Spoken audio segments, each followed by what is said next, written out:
Hello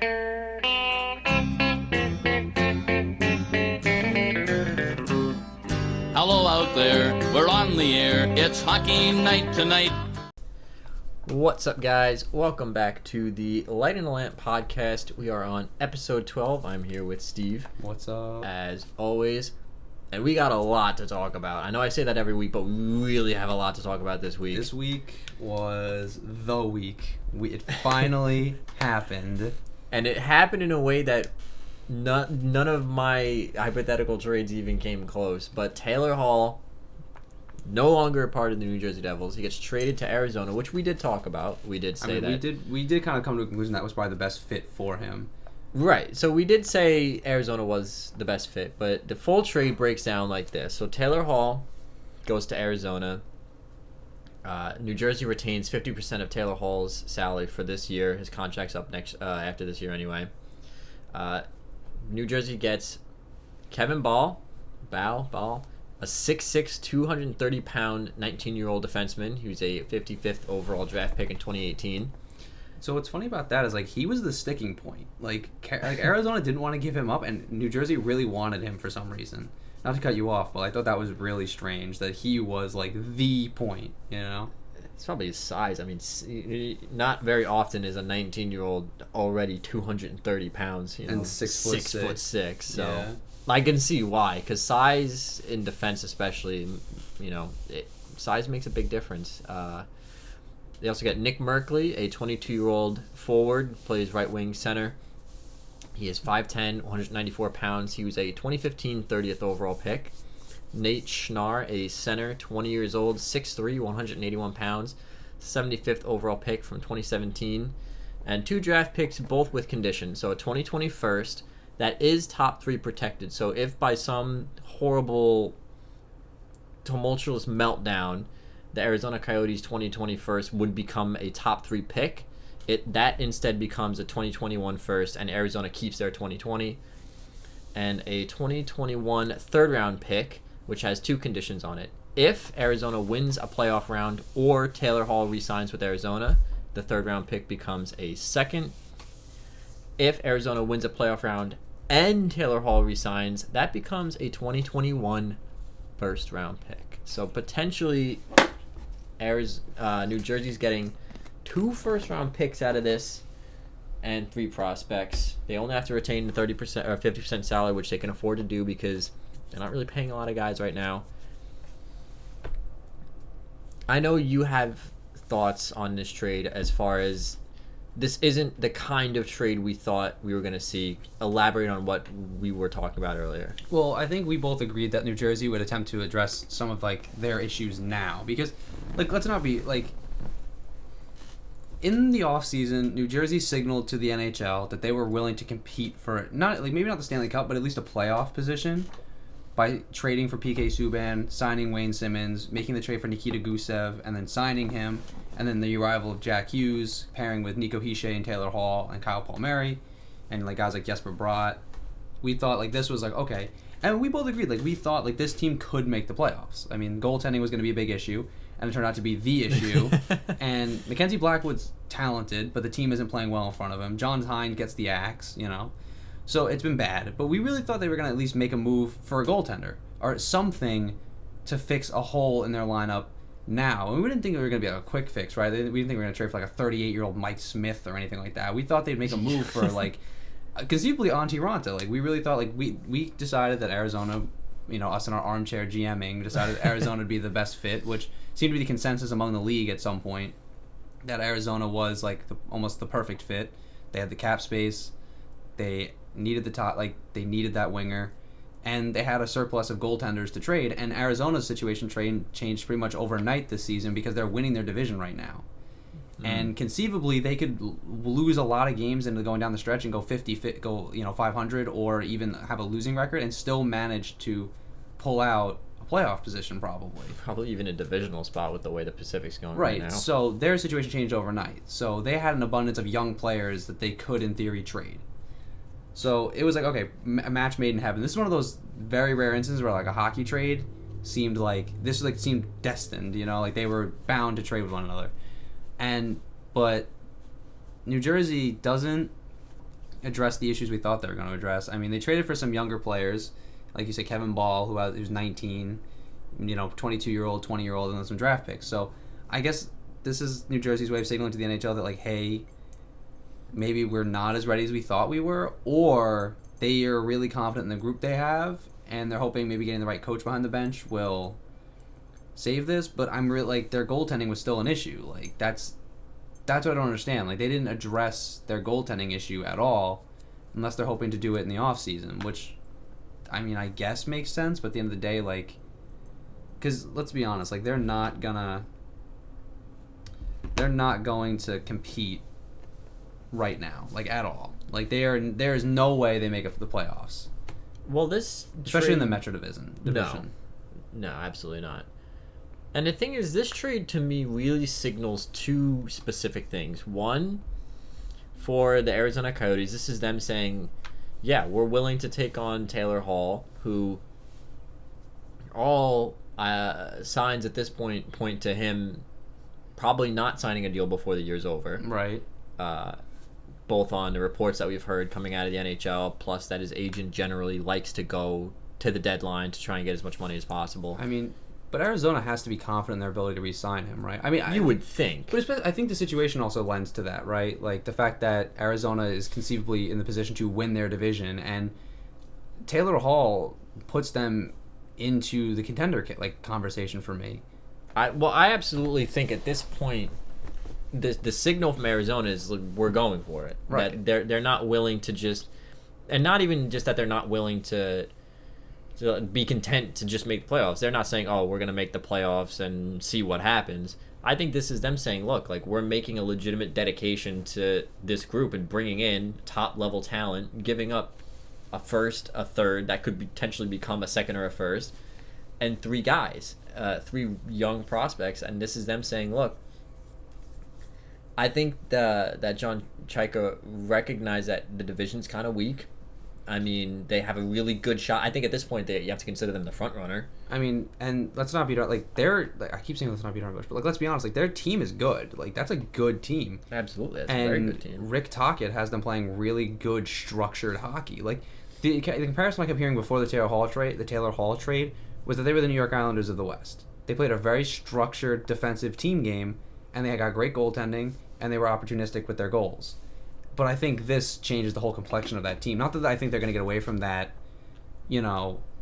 structured game that they're known for, but, like, Taylor Hall kind of puts their offense over the top. Like, now they can score goals. Like, they can run and gun if they have to. I also think that Arizona's been very smart in taking advantage of the NHL. I mean, let's be honest, they took advantage of the Pittsburgh Penguin cap situation. 100%. Because they could afford Phil Kessel and Pittsburgh couldn't. At this point, they took advantage of New Jersey. New Jersey needed to get this done before the deadline. They need to get this done before, in my opinion, they need to get this done before the All-Star break. Yeah, absolutely. I mean, this was a situation that couldn't drag on anymore. So they've been very smart at taking advantage of a lot of teams. And, I mean, if you look at this roster, can you really point to a weakness? I mean, I think the only weakness you could conceivably point to is maybe their center depth. But you look at the offense, Stepan, Clayton Keller, Taylor Hall, Phil Kessel. Nick Schmaltz is having a great year.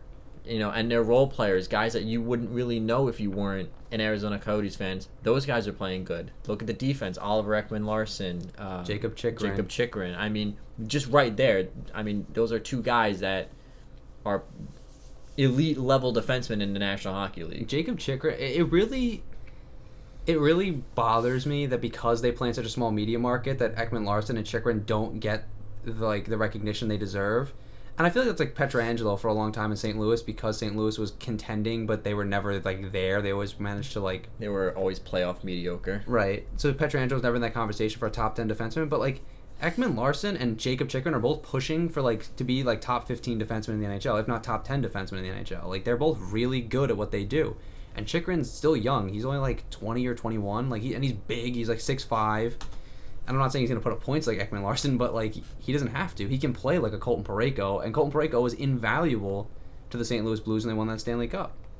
And they still have guys older. I mean, even their older guys like Alex Goligoski is still playing good hockey. And then you look at the goaltending, Antti Raanta or Darcy Kemper. I mean, I think you give the nod a little bit right now to Darcy Kemper, but either one, you put them in the net, you're going to get similar results. You're gonna you have a shot to win every single hockey game.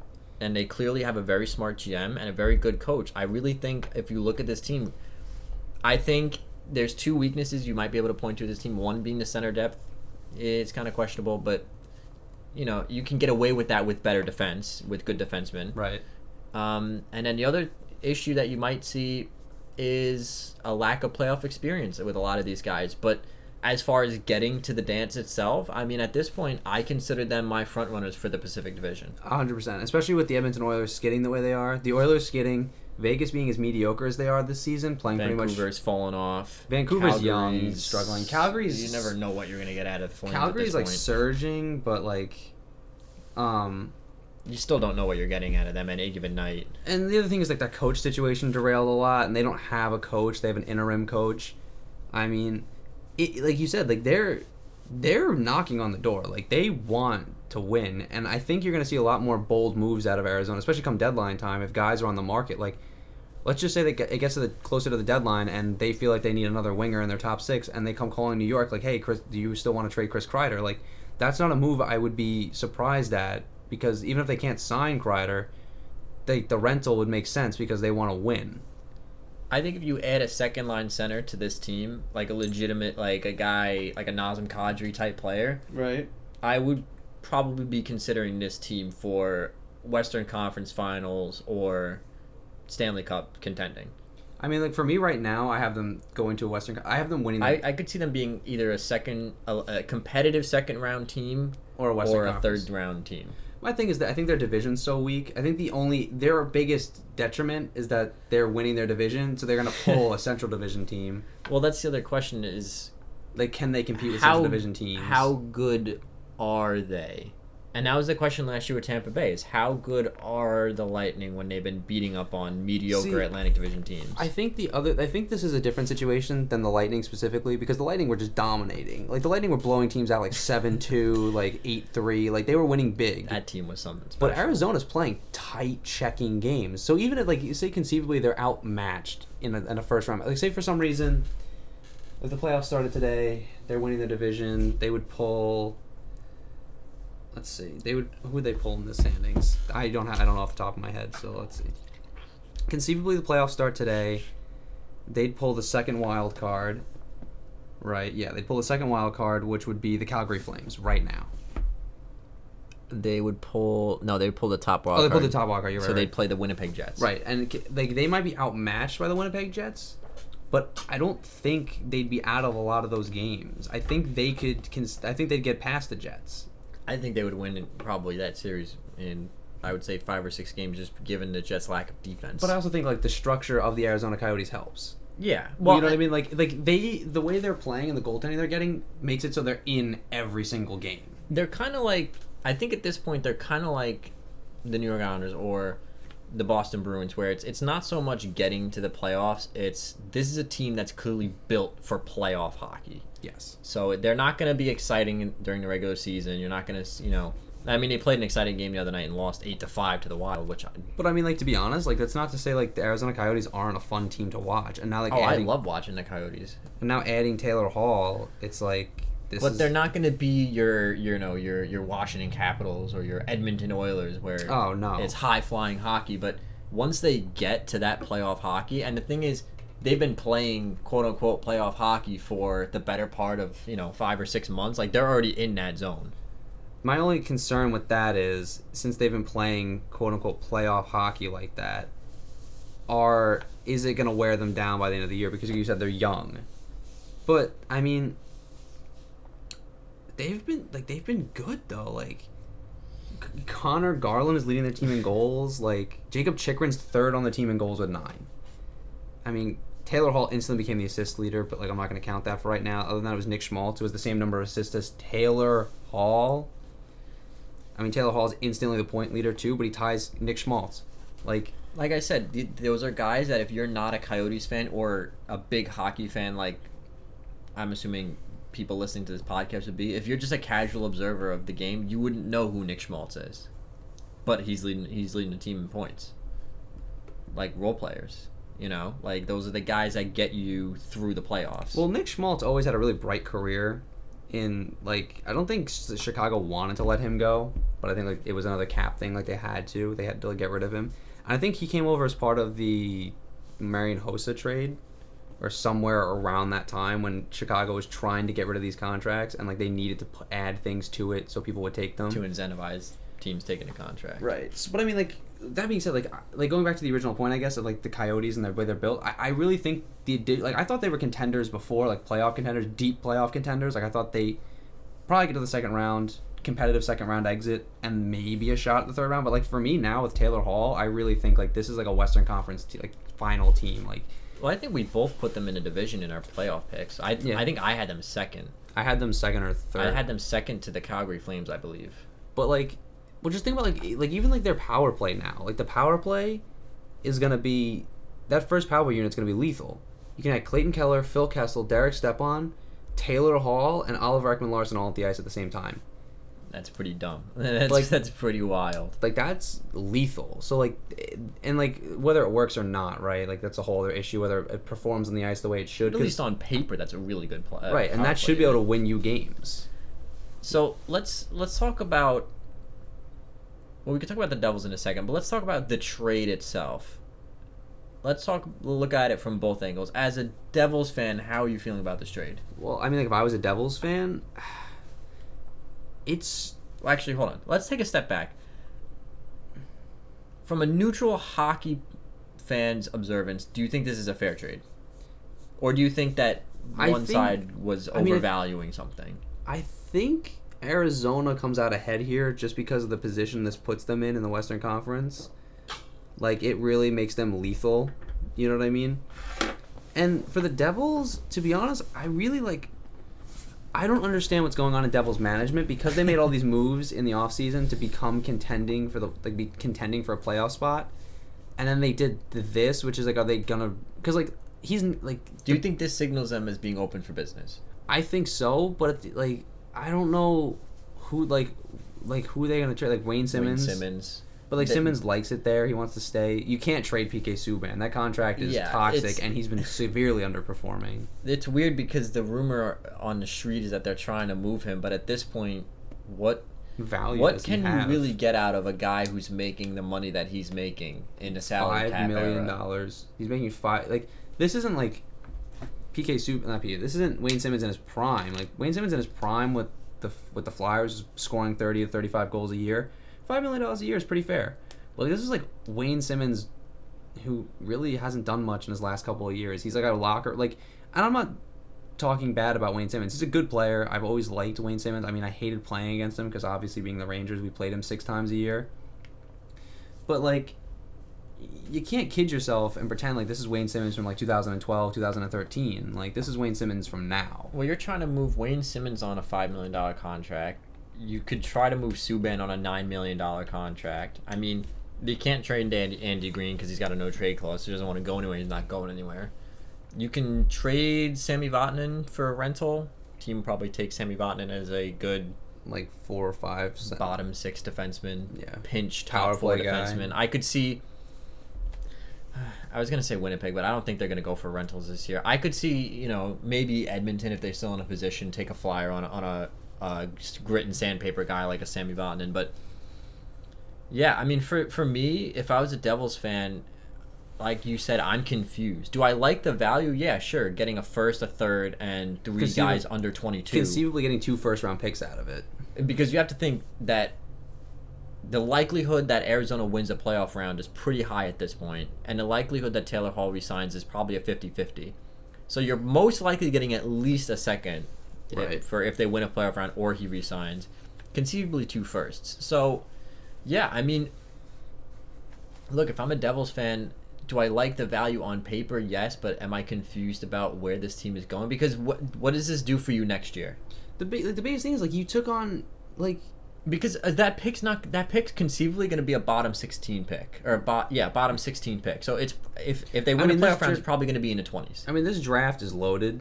Like, let's not be on. Like, this first round is apparently stacked. And don't get me wrong, you can get good players. I mean, look at where we got Matt Barzal, 15th overall. Yeah, I mean, and that's they do just stud. But I'm saying let's be honest here. But, like, What does this do for you next year? I mean, because conceivably, like the Devils are getting a top 3 pick. Like the likelihood of them picking in the top 3 again is very high because they're they're second worst in the NHL. The only They're team, probably going to get on paper they'd be slated for the second round pick behind the Detroit Red Wings. right.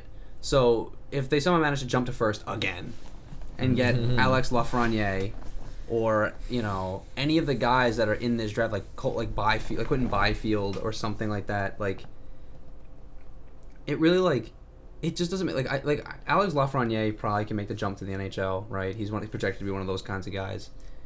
But the thing that just doesn't make any sense is well then why did we take on these older players like PK Subban, who's not old, but he's 30. He's like 30 or 31. He's making $9 million. He's making Drew Doughty money. Like you might as well just picked up Drew Doughty. And this is a guy that should be playing playoff hockey. Right, and this is a guy that should be let's be honest, better than he's been for New Jersey. Like he should be a 40 to 50 point guy. Well, and he hasn't been good. My question is, even if the Devils get, say, the first overall pick, I don't know why I struggle to say the word first, a first or a top 3 pick, and say, Arizona wins a playoff round, getting between the 18th and 20th pick. Look, Jack Hughes was supposed to be walk into the NHL and score 30 goals, Jack Hughes, and he hasn't been that. That's not a knock on him. Guys take time to adjust. Yeah. But if the idea of management in making all these moves was, look, we want to be probably not Stanley Cup competitive, but we want guys like Nico Hischier and Pavel Zacha playing in the playoffs to get them experience, this 2020 first and 2021 third isn't helping you do that. No. And so where are you going? Are you going to have Nico Hischier and Pavel Zacha and Jack Hughes sitting out of the playoffs for the next 3 years while you hit the reset button again and do another rebuild again? And this roster's young, but not that young. Like Kyle Palmieri's close to 30.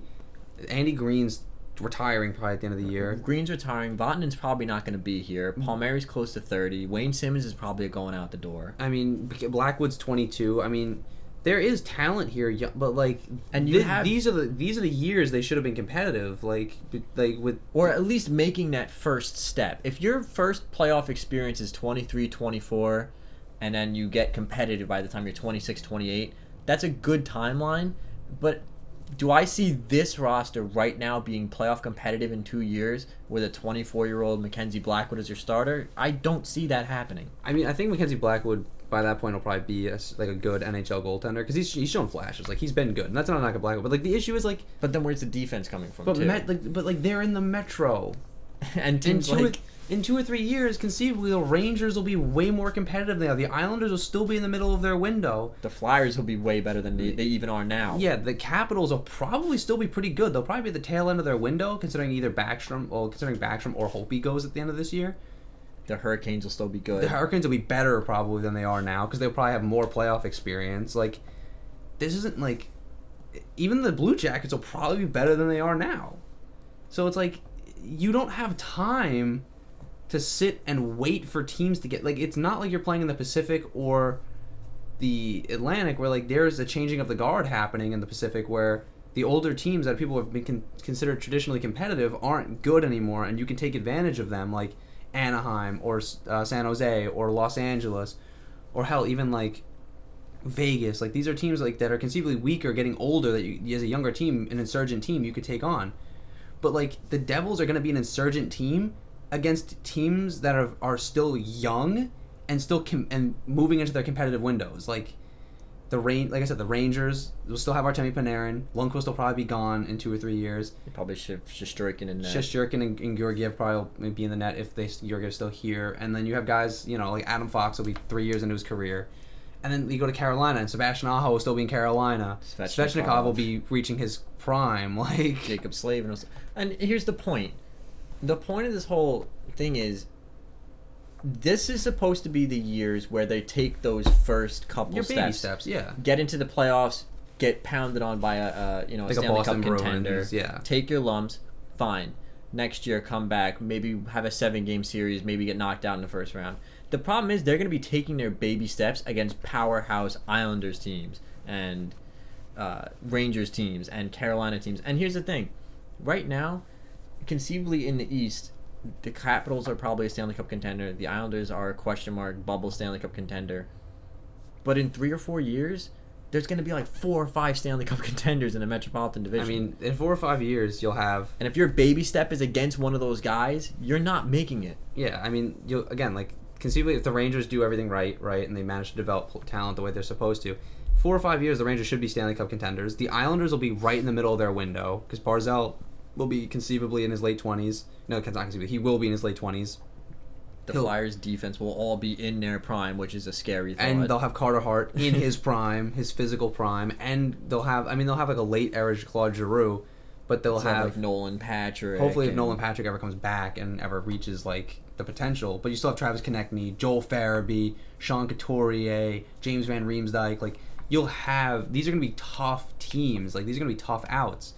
And like you said, if you're making your baby steps, like dipping your toe in the water against these teams in the Metro, like you're gonna get pounded on. And it's not even like, oh, we'll get pounded on and we'll come back next year and be competitive. It's like you can get pounded on and then come back next year and conceivably get pounded on again.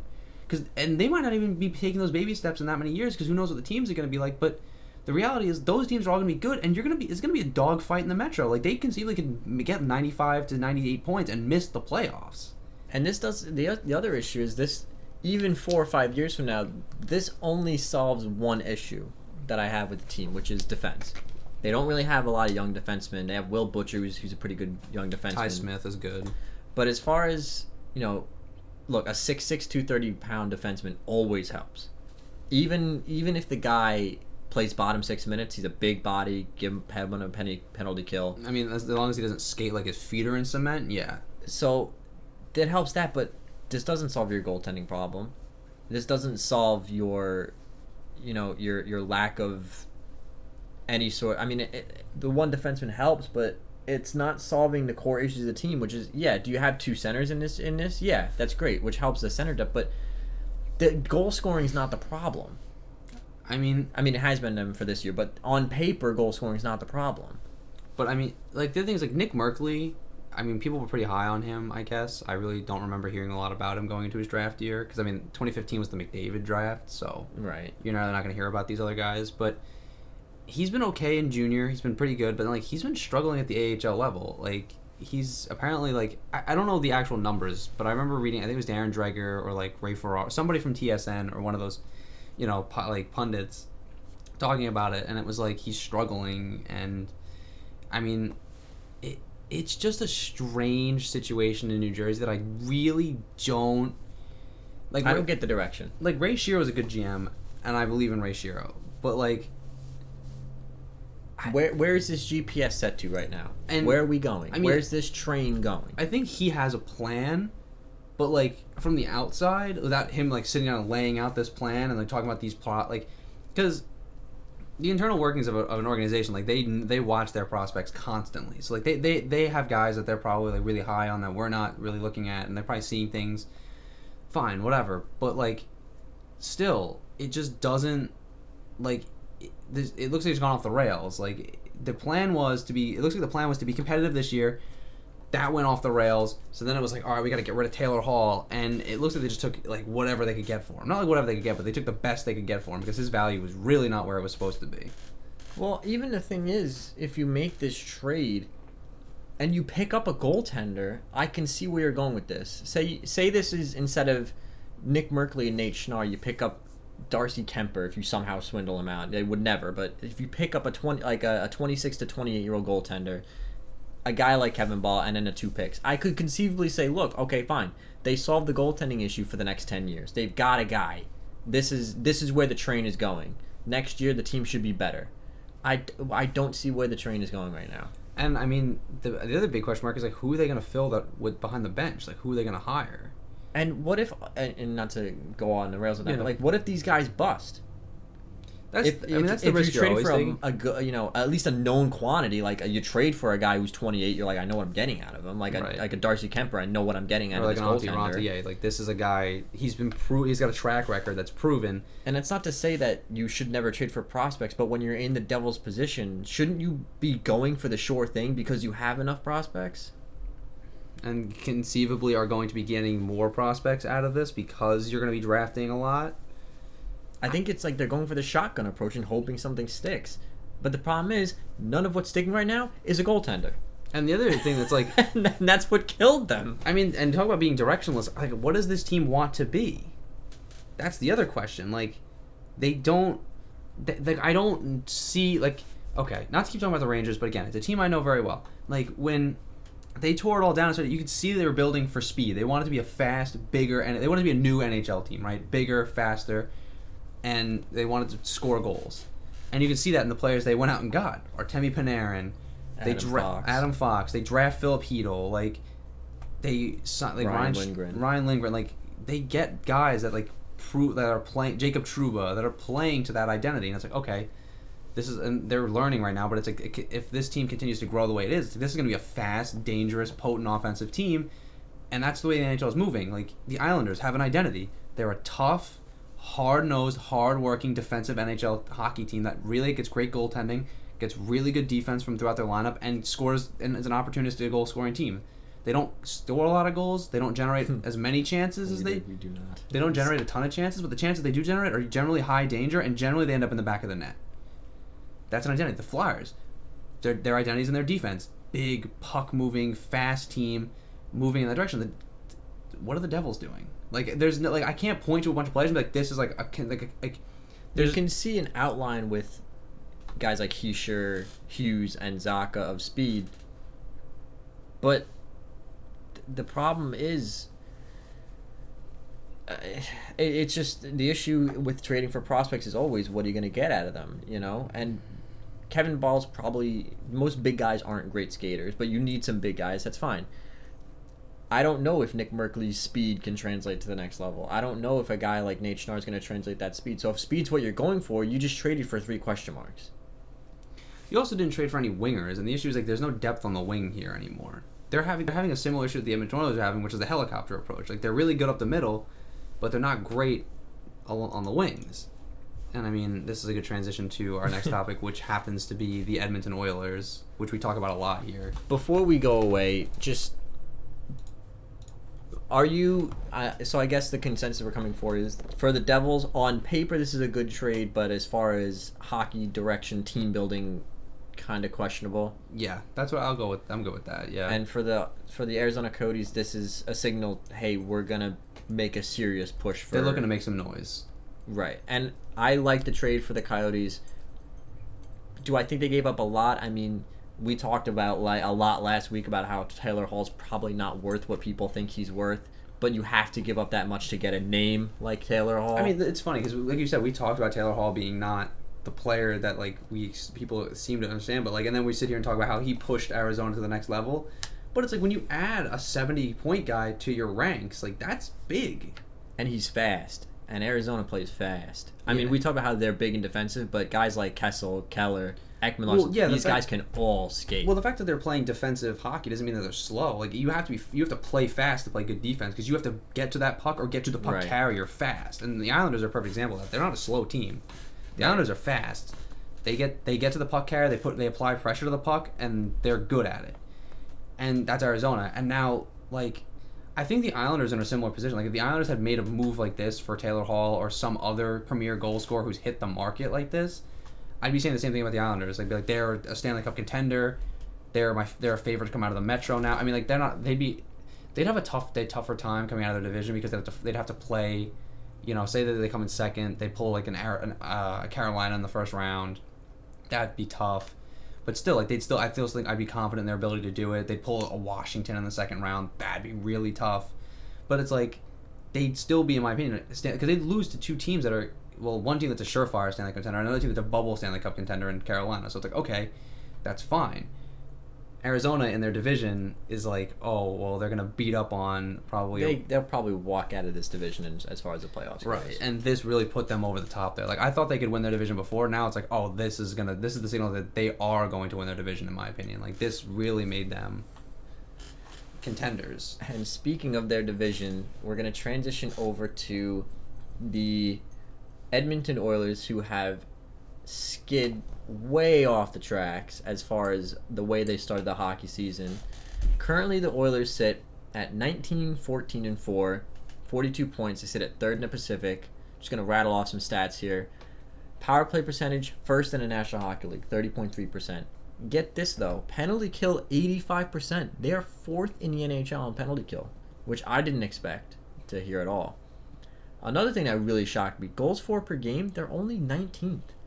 They're at 2.89 goals against. They're not exactly lighting the league on fire. And goals against, they have 3 goals against per game, 15th in the NHL. Let me just paint the picture for you here, for those of you at home. I broke down their wins and losses by month, and then their divisional record, their conference record, and their record against Eastern Conference opponents. So they start off the season. We all know how they start off the season. They rattle off 5 wins in a row. Don't have a single loss until Chicago. Ends October 9-4-1, which is a great record. And we were hearing, the Oilers are back. The Edmonton Oilers are back. Watch out. The Pacific Division's going to get run over here. Okay.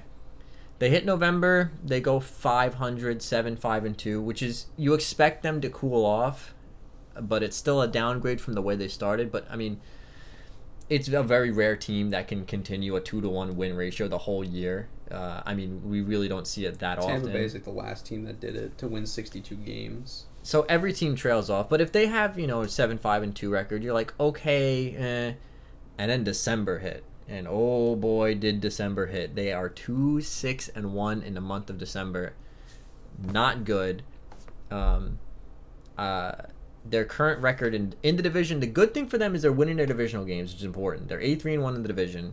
They're 9-5-1 against Eastern Conference opponents, but they are 2-6-2 against other teams in the Western Conference outside of their division, so aka the Central Division, which kind of plays into the idea that, hey, Central Division's probably much better than the Pacific. And then I pulled some other stats here, which I thought was interesting. For the month of October, they sat at 3 goals for per game and 2.57 goals against per game. Okay, that's pretty good. November hits, they actually score more, but their goals against go way up. So they scored 3.29 goals for per game and 3.21 goals against per game. And in December so far, they sit at 2.33 goals for and 3.33 goals against per game. Mike Smith's fallen off a cliff. His goals against average is above 3, save percentage down below 900. The reason I wanted to bring this whole thing up is who are the Edmonton Oilers? Let's talk about that. Are they contenders? What are the Edmonton Oilers right now? Do you think that this December is kind of an anomaly and teams going to have bad months, or do you think that this is a disturbing trend of things to come? Well, I mean, like, if we're looking at the trend, like, this is the trend that they set in from October to November. Like, they cooled off, and they're continuing to cool off. And this looks like the Edmonton Oilers from last year. Like, by December, they're skidding off the rails. And the wheels are off. The wheels are coming off the wagon. Like, it's all up in the air. A 2-6-1 record is not getting you much favors. I mean, like, the wheels are off the wagon here. And when you're like, this is what we were talking about when we were at the beginning of the season, when we talked about the Oilers the first time. People were talking about, like, they're the real deal. There's no depth there. So even if Connor McDavid's putting up points, like I just looked, Connor McDavid has 6 points in 5 games. He has 3 2-point games in his last 5. Okay, that's great. Connor McDavid is Connor McDavid. He's doing whatever he wants, whenever he wants on the ice, and nobody's going to stop him. Leon Draisaitl had a point in the last 5 games they've played. A single point. Which still, he's putting up points. He's contributing. But there's no one else on this team who's contributing. There's no depth up front. There's no real depth on the back end. And Mikko Koskinen is starting to look more and more average every single night.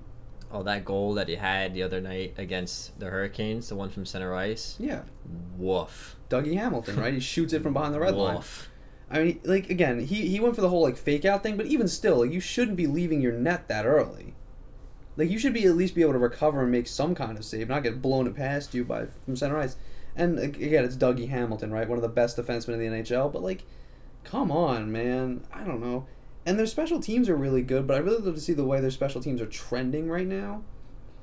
I mean, like you said, like, their goal scoring is about where we thought it would be. Like, it's middle of the road. If like, their goal scoring is a little worse than middle of the road, and their goals against is exactly middle of the road. Like, this isn't like... This is a team that's looking to take its baby steps and be somewhat competitive and play meaningful games down into April, but it doesn't look, and they don't look good doing any of this. Like, they really don't look good. to put it in perspective, James Neal has had 5 goals in the months of November and December. After which is having exactly what I said he was gonna do. Which is he had 12 in the first 9 games or whatever it was. He has 16 goals, so he had 12 goals in October. He's had 4 goals in 2 months. He hasn't been good. Nugent Hopkins, I love the Nuge, but he's been invisible. You don't notice him on the ice right now. They're not getting the same kind of offense from the defense that they thought they might get. I mean, the thing with Nuge is I think he doesn't have anybody to play with is the issue. That's true. I mean, he's been a playmaking center his whole career, and now he's got nobody. Well, when James Neal again falls off the truck, he fell off the truck at the gas station, and you left him back there. He went from being hotter than the sun to being, in some sort of Arctic freeze. Nothing he's touching is going in the net. And here's the issue. Here's my biggest issue with the Edmonton Oilers right now. It's not even so much that they're having a bad month. Like I said, every team has bad months. Of course. Stanley Cup contenders have bad months where they put together 4 wins in 12 games. But here's the issue. It's not even that they're having a bad month. It's regression. And it's a pattern of regression. Their goals against has gotten worse and worse and worse. It's now a pattern. It's not just, we had a bad month. Goalies couldn't make a save. Let's rebound next month. And their goal scoring is appearing pretty erratic. It went up and then down, and is it going to continue to go down, or is it going to spike again? And this team can't survive on 2.3 goals again. Goals for per game. No team, no playoff team is scoring 2.3 goals a game. You're averaging, especially because generally teams are averaging in goals against, the top teams are averaging between 2.5 goals against per game. So you're scoring less than you're letting in. It's just bad. And, they're living and dying by Connor McDavid and Leon Draisaitl. They're living and dying by that sword. And listen, if I had Connor McDavid and Leon Draisaitl on my team, yeah, I'd be riding that horse too. But, you also have to give the team something else, because if they don't do anything for some reason, say Connor McDavid gets sick, is out of the lineup, Connor McDavid gets hurt, God forbid, or Connor McDavid just has a bad night. Let's be honest. The best player on earth is allowed to have a bad night. So, if he doesn't show up on the score sheet, and Draisaitl doesn't show up on the score sheet, which is very rare. They usually, if one of them's not there, the other one is. But, for some reason, neither of them show up on the score sheet. What, are you getting shut out, instantly? Is that an instant shutout? Because that's the way it's looking. Because their goal scoring pretty much dries up. And, Zach Kassian's having a good year, but, Zach Kassian is not someone you want riding shotgun in your top 6. Let's look at, and if you look at the quality of opponents that they've been losing to, some of these losses just make you shake your head. They gave up 6 goals against the Sharks. They gave up 5 goals against the Kings, who don't really have a goal scorer outside of Anze Kopitar. They gave up 5 goals against the Canucks, who I love the Canucks. I think they're a good team. But if you're a team that's supposed to be the real deal, and this is a Canucks team that's trying to find their way, you shouldn't be getting scored on. They gave up 5 goals against Ottawa, who, yes, should Ottawa be scoring goals? Yeah, I mean, Duclair has been on an absolute heater recently, but this is a team you should be beating. They gave up 6 goals against the Wild. These are teams that you should be beating if you're going to... And this isn't to beat up on any of these teams, but if you're considering yourself elite top-level NHL talent, I should not be saying the phrase 6 goals against, or 6 goals against the Sharks and 5 goals against the LA Kings. Well, I mean, if you look at the teams, they were taking advantage of beating teams that they should beat early in the season, right? They come into New York 4-0, they win 4-1. That's a team, the Rangers, that's a team you should beat if you consider yourself a playoff contender. They lose to Chicago, which is interesting. They lose to Winnipeg. But they get shut out in back-to-back games against the Jets and the Wild, which, I mean, we kind of overlooked that because they had such a hot start, but you look at that and you're like, ugh, you get shut out against the Jets? You get shut out by Minnesota is the bigger question. And like you said, they're not picking up points outside of their division. Yeah, winning points in the Eastern Conference is nice and all, but you're not taking points away from opponents that are chasing you for a playoff spot. Winning your division, that's fantastic. 8-3-1 in your division, that's amazing. You're making sure that you keep pace with everybody and keeping them behind you.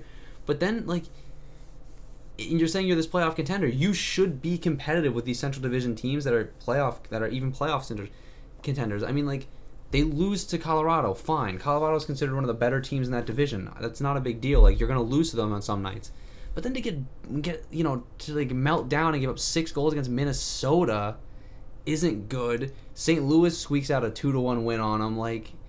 St. Louis beat them again 5-2. Like, it's really starting to show that they're outclassed by the Central Division, and the real only shot they have is that their division is really so weak. Well, here's the other problem is right now, yes, the Oilers sit in a divisional spot. Yeah, they are second in the division, I believe. They're currently third in the division behind the Vegas Golden Knights and the Arizona Coyotes. Here's the problem. If... Nola Chari just scored a second hat trick in 5 days, in case anyone was wondering. Sorry. The Bruins are an interesting story. We should talk about the Bruins. If the Bruins are still struggling, I want to talk about them next week. Maybe... we might do something different next week. We'll talk about that at the end. Yeah. Anyway, but here's the thing, right? So they sit in third right now in the Pacific. Okay, they're behind Arizona. They're behind Vegas. I think they're going to stay behind Arizona. I think Arizona's going to win that division. Conceivably, Calgary's only gotten better. I know we were just talking about their big question mark. What are you going to get out of them? But they have been better since they got a new coach. So if you get knocked down to that wild card position, those losses against the Central hurt, and they hurt real bad. And it's also because the Wild right now are 2 points out of the Central Division. The Predators are kind of up and down. The Jets are still holding a wild card. So that 2-6-2 record against the division will come back and knock you out of a playoff spot if you fall out of the Pacific. And even just say they managed to make the playoffs in that wild card, second or wild card, they're going to pull a Central Division team. And the pattern all season is that's a first-round exit because they have shown consistently that they cannot compete with these teams. They're on a different level. And, I mean, they even teams like Chicago, the first loss of the season was to Chicago, who's a team that really isn't, they're not very good. The Blackhawks are better than we thought they'd be, but they're not great. That's not saying much. That's not a team you should be losing 3-1. That's not a team that... You shouldn't struggle to score on the Blackhawks. Right. And again, it's not even like we're just picking apart one game. It's a pattern. Over the course of a season, they have not beaten the Central Division. You shouldn't get shut out by the Minnesota Wild. That's not a team that's the defensive stalwarts. Let's be honest. That team's kind of a mishmash of whatever. They played Minnesota twice and lost twice.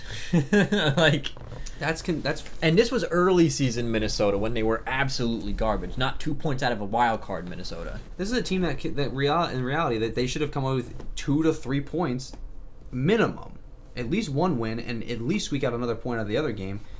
But they lose all 4 points. And like you said, that's early season Minnesota. Those 4 points right now would be a big difference because if they didn't have those on them, the Oilers would have 46 points, and the Wild would be sitting at 35 points. They'd be a significant margin away from the wild card. But here we are, the Minnesota Wild are 2 points out of a wild card, and Edmonton's 1 point out of sliding from the division. Yeah. Calgary wins. I don't think they're playing tonight, are they? No, Calgary plays tomorrow, I think. So if Calgary wins and the Oilers lose, I think they're both playing tomorrow, actually. We're recording this, by the way, December 20th, around 8:45 p.m. So that's when we say tomorrow, we really mean 12:21. Yeah. So I don't think the Oilers play tomorrow. They're playing Montreal. Okay. So on Saturday, 12:20, they're playing Montreal, which is a tough team. That's gonna be hard, and I don't think Calgary plays tomorrow. No, Calgary probably plays on Sunday, right? Yeah, they play the Stars. They have 2 tough matchups coming, but if Calgary comes away with any points, if they come away with 2 points, I just don't do that. If they come away with 2 points, and the Oilers lose, the Oilers are out. The Oilers slide out of a playoff spot, and Minnesota continues their pattern of winning. And then we're in a situation where we have 5 Central Division teams in a playoff spot, and Edmonton's on the outside looking in. Specifically because they're showing this pattern that they're showing who they really are. They're not the real deal. And you can sit there and say, "Oh, it's just a bad month," but we're almost at halfway. We're almost 41 games into the season. You don't have time to have a bad month. You can have a mediocre month. I would consider, maybe if instead of 2-6-1 through 9 games, there were 5-4. That's pretty mediocre, but... Or if you're even 4-4-1, you're like, all right, well, they're picking up some point. They're picking up as many points as they're dropping, so they're kind of just stagnating. But you don't have time to have a 2-6-1 month, especially, and like I said, the issue is the regression. The goaltending has only gotten worse. The defense has only gotten worse. Out of 9 games in December, they've only managed to get 5 points out of a possible 18.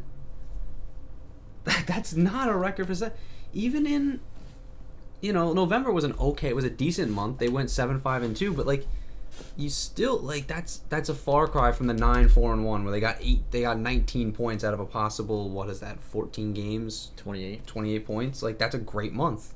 And again, we're not expecting them to be at a 2-to-1 win ratio all year. If right now, if this month is a 5-4 month instead of 2-6-1, we're not talking about this. Because we're saying, all right, you know what, they cooled off. Like the Islanders had a pretty mediocre start or end to November / start to December. You expected that. You expected them to cool off. Well, especially after a 17-game point streak. Right. So if this is a 5-4 month, we're not sitting here talking about Edmonton right now. But the problem is the pattern. They're getting worse. The defense is getting worse. The goaltending is getting significantly worse. And the goal scoring is drying up. The goal scoring is going away. And this is the problem. Is this team with these two goaltenders is not built to win 2-to-1 hockey games.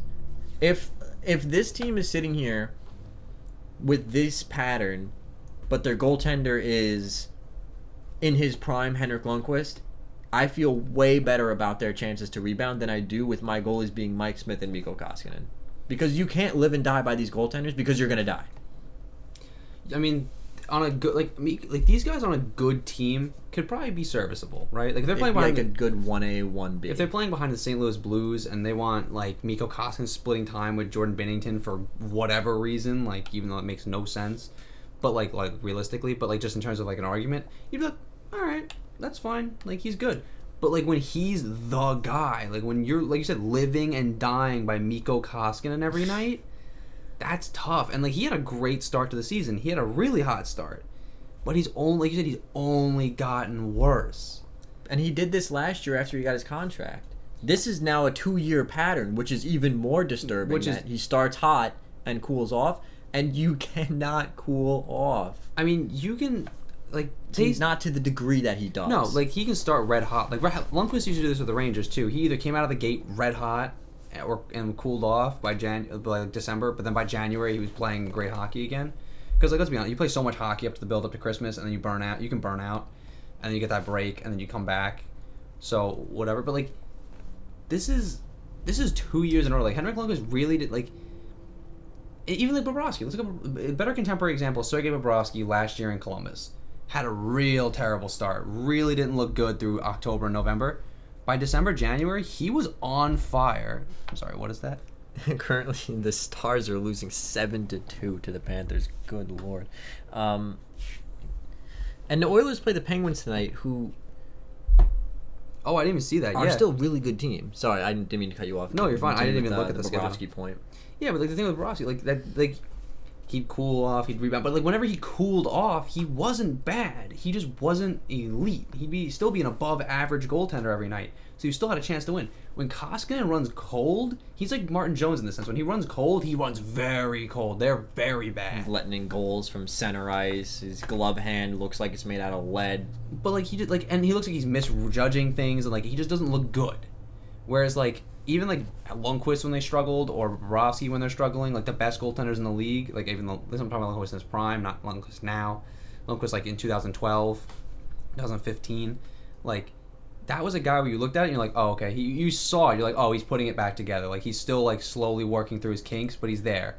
Koskinen, you look at it and you're like, what does he know what he's doing? That's the other point, is that a guy like Lundqvist in his prime or a guy like Bobrovsky, you knew that there was an elite level to bounce back to. I'm not really even sold on the idea that Koskinen has an elite level to bounce back to. No, I think a 2.62 and a 9.15 is the kind of goaltender that he probably is. Yeah. And that's serviceable to get away with on this team. But recently, I mean, his stats look okay now, but that's only because of the start that he had. He's not been good recently. And I mean, there's a reason he didn't, not to sound like a dick, but there's a reason he didn't stick in the NHL when he came over the first time. He was inconsistent. He didn't show a lot. He had one highlight reel save with the Islanders, which was his whole NHL career up to that point.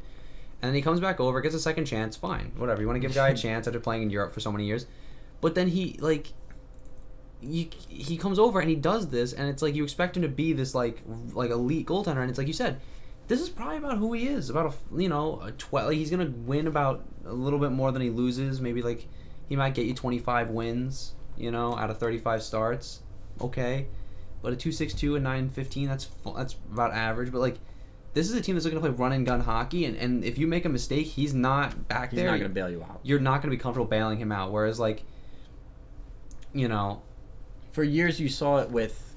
I'm trying to think of the team that used to play that. The pre-Stanley Cup Washington Capitals with Braden Holtby. Yeah, Braden Holtby would bail that team out. Or even another good example is the post Stanley Cup. Not there's two the back to back with the original Stanley Cup. The post 2009 Pittsburgh Penguins. They played a fast run and gun hockey, and Marc-Andre Fleury was always there to bail them out. And then it became Matt Murray, but like Fleury was always there to bail them out when they needed him to. I don't feel that comfortable with Mike Smith or Mikko Koskinen back there. That like I don't like there. He's not going to bail them out when he has to. So, I guess let's kind of put a little pretty bow on it here. Where are we on the Edmonton Oilers? Are we sitting? Because really, as far as the echelon of teams, you have your Stanley Cup contenders, you have your bubble Stanley Cup contenders, you have your playoff teams, bubble playoff teams. Just missed the playoffs, and then you have the garbage heap, right? Right. Where are we on the Edmonton Oilers right now? I'm not sold. I mean, I think they might make the playoffs just based on, the division. The division. But even then, like they really like they're struggling against the Central, so like they might miss just based on like the fact that Calgary's coming on and getting hot right now, and Calgary's picking up points when they need to, and Edmonton's struggling against the rest of the conference. So if they do make the playoffs, how deep do you think they're? They're done in the first round. This is a team that, if by some miracle makes the playoffs, isn't coming out of the first round. Yeah, I'm downgrading them. I mean, technically, I'm upgrading them from where I put them in the beginning of the year, but I'm downgrading them from where they were in October. I never thought they were Stanley Cup contenders, even in that month of October. I always had them in October as a playoff team. I'm going to downgrade them now. I think they're a bubble playoff team. Do I think they can get a divisional spot? If Calgary is still kind of wishy-washy the way they are, yes, they could probably get a divisional spot. The Vegas Golden Knights look like they figured it out. They're kind of starting to play better. The Arizona Coyotes are a threat. They're dangerous. I don't think you're going to take that top spot away from them, especially if they keep getting the goaltending that they're getting. So can the Oilers squeak a divisional spot? Yes, but I think they would lose to most other divisional teams, and they would absolutely lose to pretty much almost any playoff Central Division team. I mean, let's spitball it right now, okay? Let's look at the top teams. Could the Oilers beat the St. Louis Blues? Absolutely not. Could they beat the Colorado Avalanche? No. Dallas Stars? Dude, no. Winnipeg Jets? Winnipeg they'd have a better chance at, but like I still don't think they'd beat the Winnipeg Jets. So you're saying a coin toss? Yeah, but I think I'd favor the Winnipeg Jets. And we're gonna say let's take the next two. So we'll take the top 5 teams in the so Central. Minnesota. They should be able to beat Minnesota, but they've been shut out. So like no, I don't think they could beat Minnesota if by some reason. And the Nashville Predators, no, the Nashville still got that Stanley Cup pedigree in that lineup. So like so what we're saying is. But if they let's play it specific. Would they beat the Coyotes? No, I don't think now with Taylor Hall. No. Would they beat the Golden Knights? Yes, I think they could beat the Golden Knights because I think Vegas is on a team that's kind of in a weird spot right now because they played a lot of 500 hockey. So I'm really not sold on them. I mean, they've gotten hot recently, but like honestly, would they beat the Flames? No. Calgary is too deep. Calgary is too talented up front, and their defense is way too good. And their goaltending they're getting out of David Riddick is really, really good this season. The only reason I'm considering they could beat the Vegas Golden Knights is the depth of the thing I thought about in Vegas is really deep. They have a lot of like good, no superstars, but they have like Max Pacioretty, William Karlsson, Peter Mark Stone, Stastny's out Paul there. Stastny, what's his face? Jonathan Marchessault is still out there. Riley Smith is still Chandler out there. Stevenson has had a renaissance since going to there. I mean, you still have Riley Smith. Thomas Nosek, very underrated player. And then on defense, you have... So Derek Englund. Derek Englund still playing. Nate Schmidt's out there. And then in net you have Marc-Andre Fleury, and like I can't bet against Marc-Andre Fleury right now. So here's a really interesting one. Team that's not in the playoff spot. Would the Edmonton Oilers beat the Vancouver Canucks? I'm gonna say no, for one reason. They're very similar. Two reasons actually. They're very similar teams. I think the Canucks can go goal for goal, but the two things that the Canucks have on the Oilers is size and their goaltending. And goaltending. Yeah, well, because what do you do? Oh, you managed to somehow injure Markstrom and he's out. It's like, oh, well, now we got Thatcher Demko. And then, oh, and who's backing him up? DiPietro. Not DiPietro. Yeah, Michael DiPietro. Michael DiPietro. It's like, oh, great. We have 3 good goaltenders in our system. Good. But, like, yeah. And so there's really not even a lot of favorable playoff matchups for this team right now. And a lot of it comes down to the Oilers not having any depth. They have elite talent. Like, they have they have the best player in the NHL and arguably the second best player in the NHL in Connor McDavid and Leon Draisaitl. Like, Connor McDavid is the best player on earth, and Leon Draisaitl right now is making a case for being the second best player on earth, because that guy is on the score sheet every single night, and he's even when he's not putting up points, he's lethal. Like, he's dangerous, and you don't want to give him a chance. So, yeah, could they conceivably match up against a weaker team and Connor McDavid put up 35 points in 6 games to win the whole thing? Maybe, but, like, even then, like... But here's the thing. But, like, look at the Oilers of the past. Like, everyone talks about Wayne Gretzky, right? Like, but Wayne Gretzky had Mark Messier, he had Paul Coffey, Yari Curry, Glenn Anderson. Like, that's one of the greatest teams of all time. And even what's-his-face in the net was really good. Grant Fuhr. Grant Fuhr is one of the best goaltenders of all time. Get this. You had Grant Fuhr. You had Andy Moog, who's one of the best goaltenders of his era. And it's like so even those Oilers teams had two of the best goaltenders in National Hockey League history. We're not going to look back on Mike Smith and Mikko Koskinen and say the same thing. You know? Yeah, exactly. And then, like, and obviously I'm not comparing the 1980s Oilers to this team, but it's like But they're playing a similar style. But I'm comparing the caliber of player, right? Like, they had the best player in the league. They had arguably the second best player in the league with Mark Messier, and it's like, okay. But the difference is they had other players. Like, Mark Messier was playing with, like, Glenn Anderson and Esa Tikkanen and good players. This team, it's like, okay, you have the best player in the world, you have the second best player in the world, but you don't have anybody else, and that's the issue. And here's the thing, in the playoffs, it's always the depth guys that come through in the clutch moments. I mean, look at Pat Maroon last year for the St. Louis Blues. Wins them the series against Dallas. Third or fourth line, middle six, second to fourth line, middle six kind of guy. Game winner in overtime against Dallas Stars. Let's look back at the last time the Chicago Blackhawks won the Stanley Cup. Who scored the game-winning goal? Dave Bolland. Twice. They scored 2 goals, and what was that like? I remember watching that game. That was wild. 2 goals and like... It was Dave Bolland and Andrew Shaw were on the ice for both goals. Yeah. That wasn't a Patrick Kane. That wasn't your Jonathan Toews. That was Dave Bolland. It's very rare that you get the Patrick Kane game winner in the Stanley Cup in overtime Stanley Cup final. Like, that doesn't generally happen.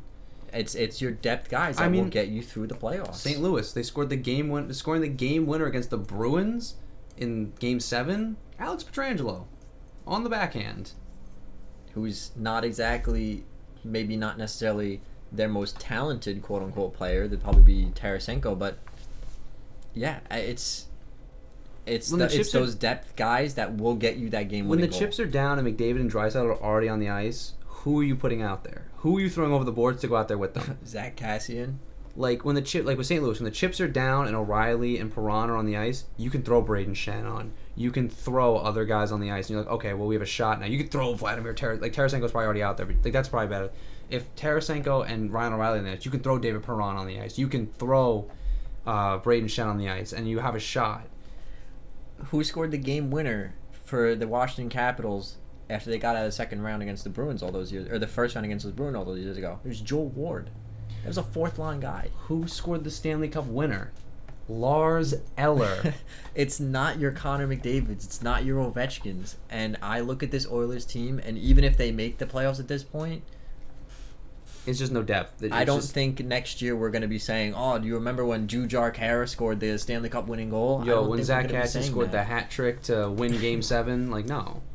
So that's kind of where we're at on the Oilers. And it's a shame because Connor McDavid deserves to play playoff hockey. Connor McDavid deserves so much more than he's gotten out of this franchise. I mean, they have Ken Holland now, which is nice. Ken Holland's a great general manager. I mean, he built those Detroit Red Wings teams. The only difference is he did it before the salary cap. And right now, they have Mikko Koskinen's $4 million cap hit for 2 more years. And this is also just a different kind of team. Those Detroit Red Wings teams had your Chris Draper, your Darren Helm, your Thomas Holmstrom, your Chris Chelios, who when he played on that one Stanley Cup winning team. I mean, they had those guys. I think even Luke Robitaille at one point won a Stanley Cup with the Detroit Red Wings. Yeah, I think like 2003. So they had those guys. The Oilers... Right now, they ain't got nothing. So... let's move on to something a little bit more positive. A little more fun. We're going to talk about some All-Star stuff. So we're just going to kind of go through all the teams. And this isn't based on, each division needs this many goalies and forwards and defensemen. We're just going with every team, yeah. And just pick teams. Pick a guy from each team. Some of them we can pause on. Some of them we can just kind of move over because it's a little obvious. So let's start. I just sorted it by alphabetical by division. We're going to start in the Metro because that's our home. My pick for the Carolina Hurricanes is Andrei Svechnikov. Yeah, I think he's just super exciting. He's the kind of guy you want to see in a skills competition. I don't think there's much argument either when he pulls off the lacrosse goal twice in a National Hockey League game twice. He's an exciting young player. I know Sebastian Aho might get the nod, but I think as far as hands and talent goes, you have to put Svechnikov up there. Svechnikov's outproducing Sebastian Aho this year. He's the points leader on that team. I don't remember how wide the margin is, but he's the point leader on that team. Yeah, so that's kind of who I picked for the Hurricanes. I think he's just the kind of guy you want to see in an All-Star game. He's currently got 36 one ahead points. of Toivo Teravainen, who's having a great season for them. And Aho's got 34, so... you could see Dougie Hamilton get up there. I thought about putting Hamilton. But I think as far as kind of all-star guys with the fancy moves and the shake the and guys bake. you want to see, yeah. Svechnikov makes a lot of sense. Blue Jackets, I put Pierre-Luc Dubois. He's not leading the team in points. That's Gustav Nyquist, but he's a young guy, and I think him getting a nod would be something really cool to see a guy like him get the nod for the All-Star game for them. I mean, I think he's just the best player on the team. The other guy I would argue, you could argue Seth Jones or Zach Werenski, which is those are both obviously great. Those are 3 great choices to have: Dubois, Jones, and Werenski. I'd probably go with Seth Jones just based on the fact that I think Seth Jones is criminally underrated right now. He's for me a top 5 defenseman in the NHL. But I wouldn't scoff at the Pierre-Luc Dubois pick. You know what I'm saying? I went with him because young, he's kind of exciting, the young talent. But I do think, unfortunately, because of the position that the Blue Jackets have been in, kind of a wild card bubble playoff team for a while, that he doesn't get the credit that he deserves. Yeah. Next up for the Devils, this was kind of hard. No offense to Devils fans. Don't have a lot of guys who really light the league on fire. I mean, to tell me Blake Coleman isn't your all-star pick? I went with Kyle Palmieri because he's on pace for a quiet 30 goals on a team that we showed last week doesn't score a lot. He's been a quiet 30-goal scorer pretty much his whole career. And I think he's just a kind of blue-collar guy that you see him in the All-Star game and you feel good. You're like, yeah, you know what? He's put into work and he deserves this. Yeah, of course. Blue-collar. Yeah, I agree with that. Again, who else is it going to be? New York Islanders, I thought about putting Greiss in there. I think it would be awesome to see Thomas Greiss get the nod for his play this year. But of course, you have to put in Matt Barzal just for the hands, the speed, the skill, the excitement, the edge work. He's, again, like a Svechnikov kind of all-star type player. He's the epitome of the new NHL, and the All-Star game should be showing the new NHL off. And, yeah, Matt Barzal makes a lot of sense. Rangers, Artemi Panarin, that's kind of a no-brainer. The guy's been the best player on the team all season. It's not even a question. He's been the best player on the ice for the New York Rangers every night.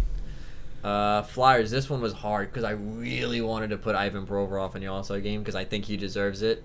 I went with Carter Hart just because I think it would be kind of a nice thing for the NHL to put in a Flyers goaltender in that All-Star game for the first time in how many years? Since Ron Hextall, maybe. Finally give the Flyers fans, and again, show off a young goaltender who came into the league last year and kind of took the reins, yeah. Pittsburgh Penguins, I think Jake Gensel gets the nod this year. He's quietly been one of the best players on that team. He leads the team in points right now. He leads the team in goals, too. And that's not something you would think you would ever say on a team that houses Evgeny Malkin and an injured Sidney Crosby. I've been so high on Jake Gensel for the last 3 years, and people have been like, no, no, no. I was like, he's gonna hit 40. He's gonna push for 50 this year. Watch. I called it. I called it. I knew it. And he's doing it without Sidney Crosby, because everyone always said, oh, he plays with Crosby. It's easy to get points. You play with Crosby. Crosby's only played 17 games this year. Yeah, like Crosby's an injured, and he's not playing with Malkin. So like, he's of course, yeah. Now you see it. He's just as good as we said he was. I thought he might have been a candidate for the MVP trophy in the playoffs, the Conn Smythe, with I don't know if it was their first or second cup, because he led the playoffs in goal scoring. He had close to 20 goals. Like, the kid's a monster. And it's not like he's underrated because of the market that he plays in, because it's a good market. He's just underrated because you're playing with Sidney Crosby and Evgeny Malkin. And for a while, Phil Kessel. So, yeah, I think Gensel's a great little player. The other thing about him is he's a spark plug. You'll never find him taking a shift off. He's always hustling up and down the ice. I mean, he doesn't score like always the prettiest goals, but he scores goals, and that's what matters. In the All-Star game, he can skate, and he'd be fun to watch in the All-Star game. I mean, like, he's fast. He's not a bad skater. No, he's quick and he's fun, and like, he'd find the back of the net probably. Like, to draw a comparison to a guy that I know well, he's like Anthony Beauvillier. Like, he's a little spark plug. You send him out there, he's always going to be on the forecheck. He's always going to get in there, throw that hit, turn that puck over. He's like a Kasperi Kapanen. Yeah. And I really like what he's done this year. Well, I mean, the Capitals, everyone wants to go with Ovechkin, but I mean, how can you not put John Carlson in the All-Star Carlson game? He's 5th in points in the entire NHL. The entire league. Like, he would be my vote for Metro captain, by the way. Right now, he's my vote for Hart Trophy winner. Like, this guy's a monster. I think right now, far and away, the James Norris front runner, for sure. He's got 45 points. He's got 45 points. He's only trailing Connor McDavid, Leon Draisaitl, Nathan McKinnon, Brad Marchand, David Pastrnak, and Jack Eichel. All considered elite, some of the best players in the NHL. And he's got more points than Patrick Kane, Artemi Panarin, Elias Pettersson. Got more points than Matt Barzal. And he's a defenseman, by the way, just so you're aware. And he's no slouch in his own end either. Like, it's not like he's a pushover. Like, he's just, he goes out there and gets his goals. No, he plays. He's competitive. He matches up against their top guys. He matches up against the other team's top players. Shuts them down and then scores beautiful goals like we did against, what team was it when he tucked it? He goes around the net, cuts back, and just goes dink and puts it right in the net around, like, as the goaltender's sliding. Like, that's a move you see from a forward, not a defenseman.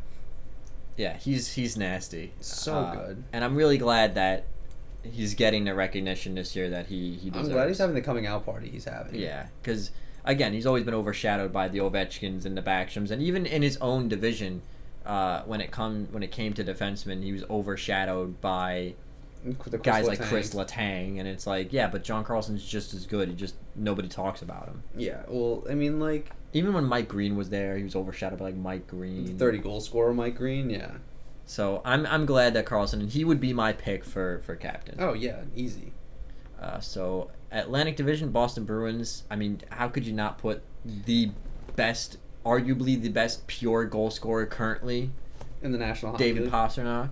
25 goals. 25 goals in 25 games he hit. He put Varlamov in a blender in the shootout the other day. Just made him look silly. And the guy and he doesn't have a big tell. He doesn't have a big wind up. He curls his wrist and he gives a little snap, and it's up in the top shelf. Well, and then when he does have that big wind up, I don't remember what team it was against, but it might have been Montreal. He comes over the blue line, hits the top of the circles It was Montreal, yeah. Not his shooting side. He's on his strong side, coming up the board. So his forehand's on the boards, winds up, shoots across himself and the goaltender.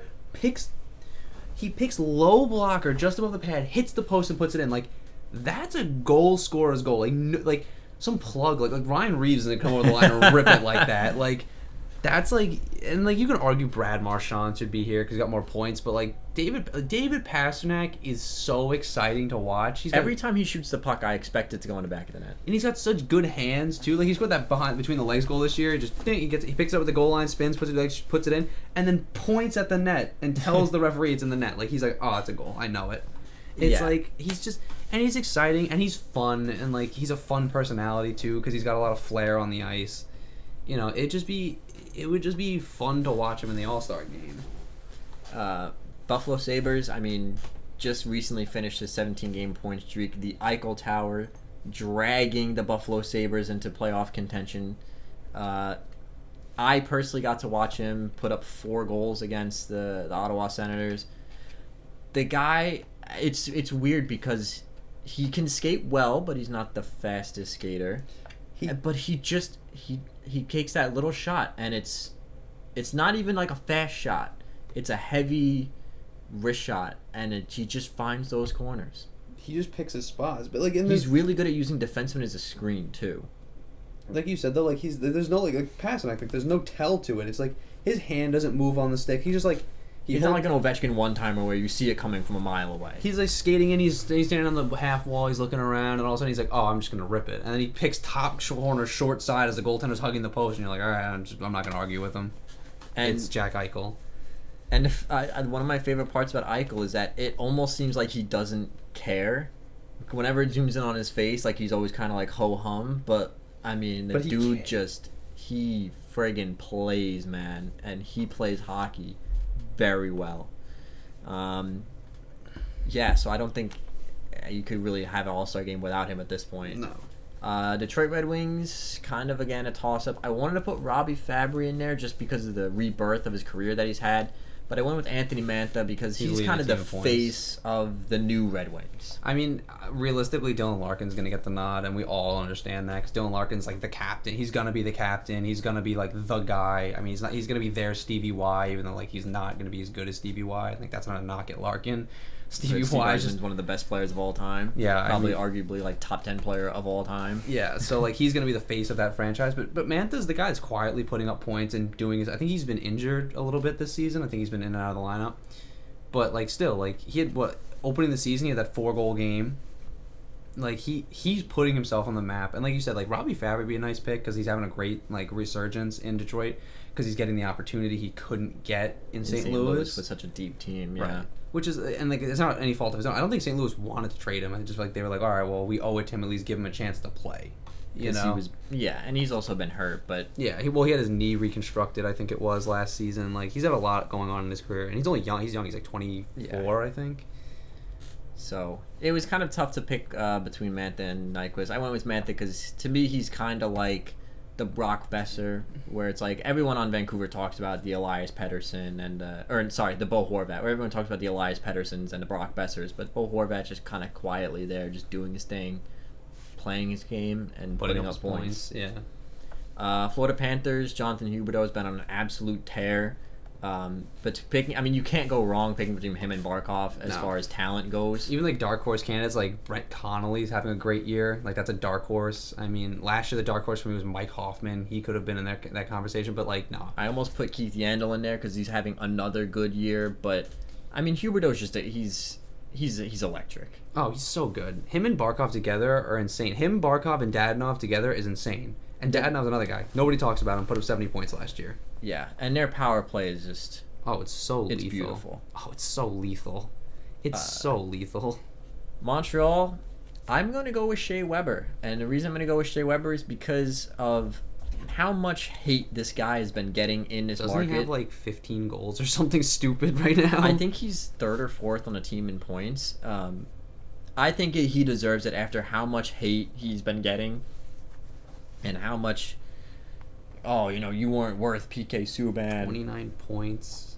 Blah, blah, blah. You're not the guy we thought you are. And I'm not even putting him in for his points, although he is putting up his points. He's got 11 goals. He's only trailing Yoel Armia, Thomas Tatar, and Brendan Gallagher on the team. Like, yeah, so he's found his offensive game, but I'm putting him in because of how stabilized how much he stabilized his blue line. Yeah, he's second on the team in points. He's chasing Thomas Tatar. So I think he deserves it after all the hate that he's gotten in this market, which, to be fair, Montreal is a very tough market to play in. Montreal's a pressure cooker. It always has been, and it always will be. Montreal, they expect to win, and I mean, after winning 24 Stanley Cups, do you expect them to look at it any differently? Ottawa was actually surprisingly hard to pick one guy because I love Brady Tkachuk. I'm so high on him. I wish he was on my team. But Duclair is having himself a season. Is having one of the best seasons we've seen in the NHL, quietly putting up 20 goals already, But, on like, pace to put up 40. You put Thomas Chabot on the list, right? You know what the crazy stat about Thomas Chabot is? He's averaging 35 minutes a night in ice time. He played 37 minutes the other night. He basically played 2 periods of hockey. And this is in an era where your best defensemen generally play 26 to 28. This man is adding on an extra 10 minutes to that. Because, like, they don't have anybody else, but he's doing it, and he's not showing it. This is like Erik Karlsson. He reminds me a lot of Erik Karlsson. Because, like, early Erik Karlsson, just 8 minutes. He 8 minutes. And he can skate like Karlsson. He can pass the puck like Karlsson. Like, he reminds me of prime time, like 2013 to 2016 Erik Karlsson before he had to have his ankle reconstructed. Yeah, and I think even in his own zone, he's not elite, but I think he's not serviceable. terrible. You'll Yeah. take it. And he's got hands, man. He's an exciting defenseman to watch. You don't put up, what did he put up, 80 points last year or something stupid? You don't put up 80 points in your rookie season when you're bad. Like that sounds like, wow, yeah, duh, you don't put up 80 points when you're bad, but, like, as a defenseman, like, he's not a liability on the ice because you're like, well, if he gives up he turns the puck over, like, he'll probably skate and get it back. So, 'Cause like, he's fast. you're like, he'll get the puck back and then he might score a goal. So, like, let's we'll just let it happen. Like, Yeah, so the Senators, for all the things that have gone wrong, surprisingly hard just to pick one guy that deserves to go. But I think if anybody deserves to go this year, it's either Chabot or Duclair. yeah. And I would love to see Duclair get the All-Star nod because he deserves it. Especially after Tortorella pretty much said he's like, Duclair doesn't know how to play hockey, and it's like, no, he doesn't know how to play your hockey. Ottawa's just like, go, bro, Just do do what you whatever gotta you do. want. Yeah, put it in the net. Like, Tampa Bay, I went with another defensive defenseman who is also still putting up points, Victor Hedman. Victor Hedman's almost a point per game at this point right now. And again, he's just been a rock. I mean, he's been that guy. I mean, like, there's the obvious choices, It's like Nikita right? Kucherov, But, like, Steven they Stamkos. haven't been the same level of player that they were last year, whereas Hedman continues to play at that level. Even, like, Vasilevsky isn't the goaltender he was last year, and I think it's showing the crack in the armor. Like, I like Vasilevsky, right? Vasilevsky's, like, a good goaltender. He's a great goaltender. But I don't think he's as good as teams made him out to be because he was winning games, like, 6-2, 7-1. Like, they were blowing teams up. And this year, they struggle a little more because not his fault. Like, I still think he's an elite goaltender. I think he's like a Vezina Trophy candidate on, most years. Like, at least he's going to finish at least top 5 in balloting. But it's shown that he's not the best goaltender in the league the way people thought he was because the team is in front of him isn't as good as it was. Yeah, and even McElhinney's struggling down there too. Which is crazy because McElhinney's the best backup in the league, probably. Yeah, so that's, I went with Victor Hedman because you always need those rocks. You need those guys back there, and he's that guy for them right now. And then for the Toronto Maple Leafs, of course, you have take your pick between, Austin Matthews and Mitch Marner. I went with Freddie Anderson. And the reason I went with Freddie Anderson is because he's really the reason that the team kind of is where they are right now, because he's bailed this team out because, let's be honest here, they're not the best defensive team. They're probably bottom 10 in terms of defensive talent. Toronto can't defend? What? And he's doing this all without a backup. He's the guy that's been winning them. They have 1 point from their backups this year, and it's all up to Freddie Anderson right now. And he's got like a 2.5, and like a 9.815. I'm pretty sure they beat the Rangers tonight. So he's been the guy that's been getting it done without a backup. He's a workhorse, and I think he's going to get the nod just because of the volume of work this man has put in for this team this year. And of course, you could always put in Austin Matthews, but Austin Matthews had an absolute insane start to the season. He was a goal a game for a while. Him and Pasternak were like goal a game, and then he cooled off. I mean, he's still scoring. Like, Austin Matthews is still Austin Matthews. right. Mitch Marner was hurt. John Tavares was hurt. And Tavares Morgan has not Riley. been the kind of player that he was last year. He's not 47 goal scorer, John Tavares. Morgan Riley hasn't looked all that comfortable. Tyson Barry's only just starting to look comfortable. But yeah, Frederick Anderson is the rock on that team. Like, he's the only reason they're where they are, because if he struggled, that team would be way out of playoff contention and then be a nuclear meltdown in Toronto. I think captain, I'm going to go with give it to the young guy. Let's give it to Thomas Chabot. Probably Weber's probably going to get the nod out of this list, but I would give it to Chabot because, I mean, the man plays 40 minutes a night. You probably deserve a little recognition. I'd give it to Pasternak just based on the fact that Pasternak's, the captain is always a popularity vote. Yeah. So I like it. Like the people that deserve it don't always get it. So I like Pasternak to me would really. Because Patterson had 25 goals in that, like, 25 games. He's almost at 30 before Christmas. Before Christmas, Before yeah, Christmas. he's Like, probably that's going to in- hit 50 goals. So He's going to push for 60. He might be the first 60 goal scorer in the NHL since Steven Stamkos in 2012. And Yeah. Steven Stamkos did it on a terrible Lightning team. Yeah. He's doing this on a good Bruins team. So, oh boy. watch out. Oh boy. They're real Stanley Cup. They're real contenders. Like, they're probably the odds-on favorite right now. Yeah, and That's a scary team, dude. That's a scary team. yeah, let's hope that somebody can knock them out of the playoff before it gets too far. Because if they get that engine going, it's not stopping. No. Moving on to the West, Chicago Blackhawks going to start in the Central. I'm going with Patty Kane. How can you not? Not even just for his play on the ice, but he's a personality. I mean, guys love playing with Patty Kane. I mean, his nickname is Showtime. Like, how can you not put him at the bright lights of the All-Star game? Like, Showtime Kane? Come on. That's for one of the pretty obvious ones. Avalanche. I mean, Nathan McKinnon's arguably, I would argue for hockey's sake, he's probably the second best player in the NHL. Definitely with the best contract in the NHL for sure. And he's going to sign another one. He's going to sign another team-friendly contract. Yeah, he's probably only going to be making 7 to 8 when he probably should be making 10 or 12. So Insane. that's my vote for Colorado. Dallas, I went with Miro Heiskanen. Ooh, Miro Heiskanen. I love Miro Heiskanen. He's so good. So good. He's almost point per game at this point, and he's big, he's young, he's exciting. He's fast. He's he's a real bright spot for kind of an inconsistent Dallas Stars team right now. And he's the kind of guy you want. He's like he's almost like a Thomas Chabot, but he doesn't play 40 minutes a night because they have Doesn't other have to, defensemen. yeah. Minnesota Wild, we can go with no, it's not Eric Stahl. Yeah, it is Eric Stahl. Right, because Jordan Stahl is captain to the Hurricanes right Jordan now. Stahl hasn't scored a goal in, I think, something stupid like 18 games or something. But Fun Eric fact. Stahl is again almost point per game. He just scored his 1,000th point the other night. Was that no? Koivu scored his 1,000th point. I think Eric Stahl hit some. He hit some kind of milestone The recently. thing with Minnesota is, like, who else are you really going to pick? I mean, like, Suter's not been great. Parise's been kind of mediocre. Dubnik's been dealing with personal family issues, and even before that, he was kind of just okay.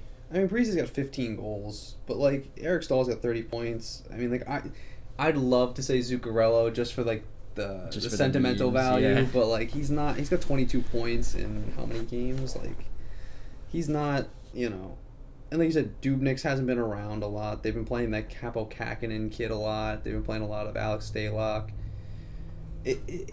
Also, like Eric Stahl does deserve some level of recognition. I mean, like, he scored 40 goals for them in his first season. Like, he saved his career out there because he, from Carolina to New York, he was not good, and then he goes out there, signs that 1-year contract, bets on, which, by the way, is super ballsy. He bet on himself. He was like, I'm going to come out here and earn my money, and he did, and he earned it. Like, he got like a 3-year contract to reward that. And he's a nice journeyman. Be a nice story.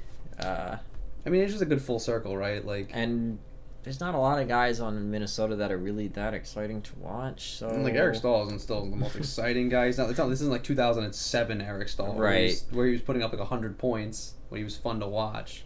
And I know I bag on you Minnesota Wild fans a lot. I mean, I feel bad for them. Like, Turn your franchise around like the Arizona Coyotes did, because I used to hate the Coyotes, and you know that I don't really like the Coyotes, but turn your franchise around, make yourself exciting, and have some nice things to say about you. But Eric Stahl. Nashville Predators went with Roman Josi. I think he's stepped up and earned that contract that he signed.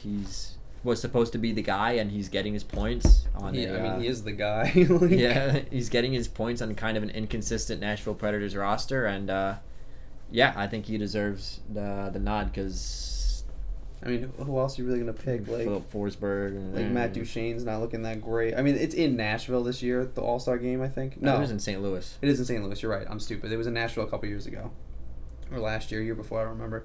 Yeah, it's in St. Louis. But I mean, like Duchesne's been like okay. Yeah. Did you see the argument that Darren Dreger had with that guy on Twitter when he said Duchesne skates like he's in cement? He called him cement legs. And Darren Dreger's like, actually, that's not a great scouting term. And the guy's like, I'm sorry, but like he skates like he's in cement. I don't know what to tell you. Ryan Johansson's not really. Yeah, no. Like- And Yossi deserves it because he stepped into that role that they expected him to fill. Yeah. St. Louis, you could pick Ryan O'Reilly. You could even pick David Perron, who's having a great year. I think David Perron leads them in scoring, but I mean, how could you not go with "Do I Look Nervous?" Jordan Binnington? The man with ice running through his veins. I'm convinced he's like Snow Miser from the Christmas movie, where like he doesn't run above 30 degrees. No. The man lives in sub-freezing temperatures. Ice cold. Imagine being that ballsy as a rookie. Some guy comes up to you, he's like, "Are you nervous?" Like, "Do I look nervous?" I mean, and then go out there and get blown up one night, like for 7 goals, and come back the next night for like a 1-goal performance, like 40-something saves. You're like, And let's be Oh. honest here, that Game 7 was the Binnington show. oh, for the first period and a half. Oh yeah, and then St. Louis decided to play. If they had even an average goalie, that game is probably 3-4 Bruins after the first period. What was that one save he made in the, I think it was the third period or whatever, the cross crease on like sliding, and it's just like, you know what are you gonna do? And then for the Jets, I also went with another goaltender. I went with Connor Hellebuck, and I think the reason that I went with Hellebuck is because he's putting up pretty decent numbers. He's like, I think like a 2.52 and like He's a kind of 9.15. He's kind of the reason they're competitive. But yeah, that's the reason why I went with him, is because he's putting up those numbers behind that defense.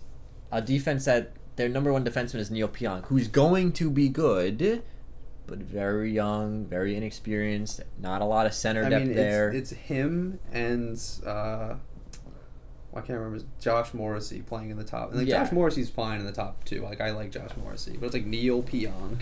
And then it's just one of those things where he's really the reason that this team is doing what they're doing. They're in a wild card spot, which is above everyone's expectations, and he's a big reason for it. Yeah.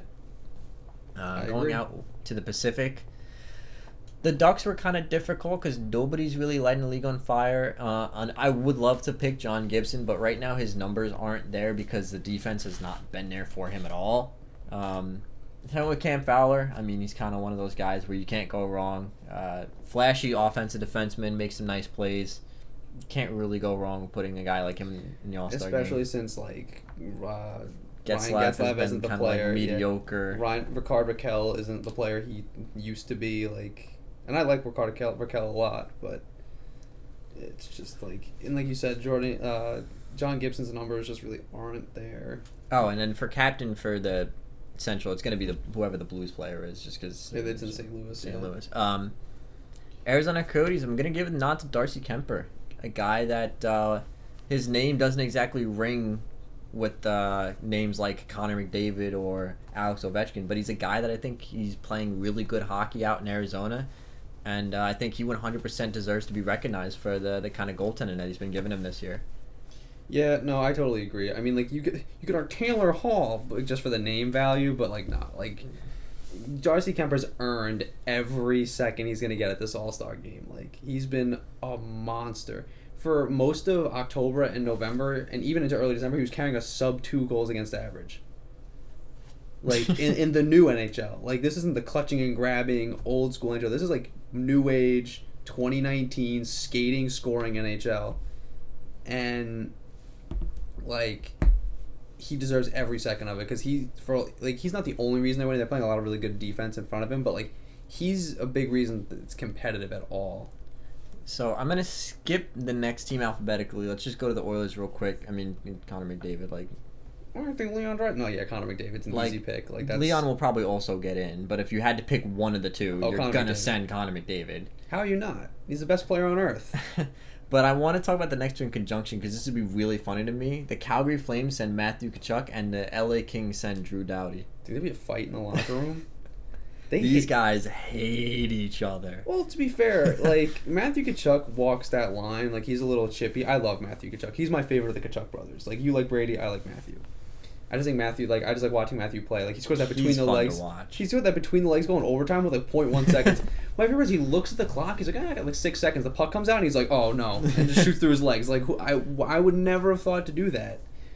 I just think this would be hysterical. Well, like that whole feud thing is stupid because Kachuk's chippy and walks the line and he got under Doughty's skin. Like, Doughty's kind of a douche. Like, like, great defenseman, great player on the ice, but, like, personally, like, I feel like he's kind of just not a nice person. Like, and you don't have to be a nice guy, but, like, he talks shit about every other team in the league. Like, they got blown up by Vancouver. I think it's because he's got an ego on him. Well, yeah, we got blown up by Vancouver early in the season. Like, this is not a team we should be losing to. I'm like, Vancouver's in a playoff spot. You're bottom of the league, bro. Like, I don't understand what you're talking about.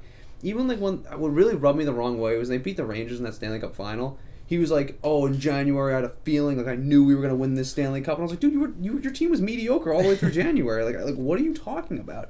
My dad was like, oh, well, he just, he had a feeling. And I'm like, yeah, you can be confident in your team, but to say, like, I knew we were going to win a Stanley Cup, like, shut up. Yeah. It took you 5 double overtime games to do it. Like, I just think that Kachuk, like you said, walks that line. And I think Doughty has always had an ego. Oh, yeah. But I think it's getting exasperated by the fact that he's probably very frustrated with the way the LA Kings are. And, like, nobody really cared that he was saying the things he was saying, like, When oh, they I'm were the winning. best, when the team was actually one of the best teams in the NHL. But now it's like, oh, your team is doo-doo, bro. And, like, And that's not to say that Kachuk and Doughty don't deserve to be in the All-Star game, but I think it'd be funny to have them there together. Really funny. I really, like, do you think they wouldn't pass to each other? Do you think, like, Doughty would avoid passing to Kachuk just because, like, he'd be like, nah.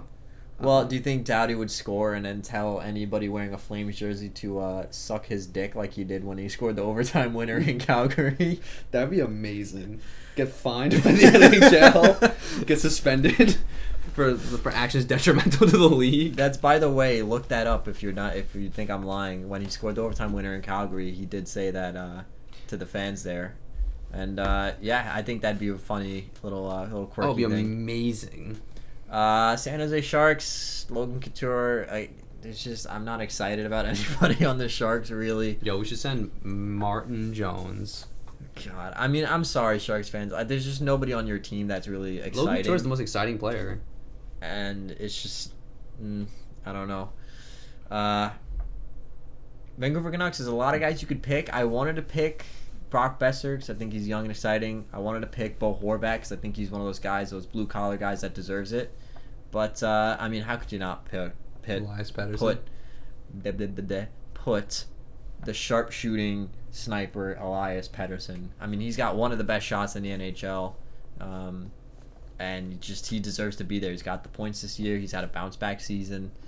And him in that accuracy competition would be nuts. Even the stick handling portion would be nuts. They're something great else. hands. And to wrap it up, Vegas Golden Knights going with Patches. Let's put Patchy the Pirate, Max Pacioretty, back in the All-Star game. He's had a good season for them, especially after having some kind of seasons the prior. Between Montreal and there, yeah. So he's having a good year, and I think realistically, like, Mark Stone's probably gonna get the nod because he's a bigger name, or even Marc-Andre Fleury. Even though Fleury's been injured pretty much all season, so I doubt that one. But I mean, it's that's a grab bag. Like, Pacioretty's a good pick. Like, he's had a great year. I think he's got like between 12 and 15 goals, if I remember correctly. yeah. So and as far as captains for that, I mean, they're gonna give it to McDavid because he's the best player in the NHL. Dude, it's Connor McDavid. Like, so when we do get a little bit closer to the All-Star break, we will kind of break down the teams when they get picked and stuff like that. Any last-minute thoughts on anything we talked about today? no, I think that's pretty much it. Like, we covered it. The Oilers aren't deep. The Taylor Hall return is confusing because we don't know what the Devils are doing, and the All-Star game's a lot of fun, and I'm excited. Got the Christmas break coming up. I don't know if we will be recording before or after the holidays, so happy holidays to anybody out there who's celebrating. I think during the Christmas break, did you want to do the futures kind of situation? Oh, yeah, that'd be fun. Oh, yeah, we talk about teams, like, we could pick, like, their top 3 prospects and, like, break them down kind of in depth. I also want to do, maybe by New Year's, we should do every team's New Year resolution. That'd be a good one. Oh, we were gonna do. We're gonna hand out. Oh, yeah, that's right. coal. Yes, that's right. Coal presents are coal to every team. Yeah. So next week's gonna be a fun one. Maybe we'll save the futures for maybe the All-Star break. Yeah, when there's not a lot going on. Yeah, because they have like a good week and a half. So All-Star break, check it out. We're gonna be talking prospects and future pipelines next week. Even if it's after Christmas, we're still gonna hand out lumps of coal and presents. And then probably do some New Year's resolutions, because in that window it'll probably be before New Year. So next week, lumps of coal and presents and some New Year's resolutions. So it's going to be a fun podcast. So A little lighter than this week, yeah. and not well, we will be trashing teams. There'll be lumps of coal. That'll be the fun part. Yeah, that's the fun part, right? Trashing teams. So check us next week. We will see you guys next time.